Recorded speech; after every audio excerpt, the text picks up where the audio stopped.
ازاي نزود ثقة الطفل بنفسه؟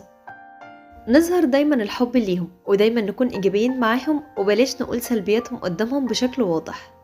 واتكلموا مع الطفل وخليه يعبر عن نفسه كويس وبلاش تضايقوهم بملاحظاتكم الكتيرة. واهتموا بتغذية الطفل كويس لأن الغذاء الصحي بيساعد على تطوير النفس.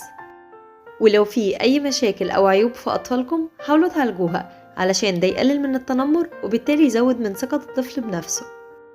وشجعوا دايما أطفالكم على مشاركتكم في أعمال المنزل علشان تدربوهم على تحمل المسؤولية وعلشان يقدروا يحسوا إنهم قادرين على إنجاز بعض الأعمال اللي بتتسند ليهم، فده يعزز ثقتهم بنفسهم.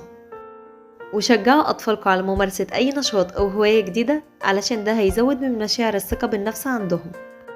واوعوا تقارنوا أطفالكم بأي حد تاني عشان كل طفل متميز في حاجة وفيه فروق فردية بينا. وامنحوا دايما فرصة الاختيار لأطفالكم وشجعوهم على اتخاذ قرارات بنفسهم. وفهموا أطفالكم إن آرائنا مختلفة ومفيش مانع لو شخص اختلف معاك.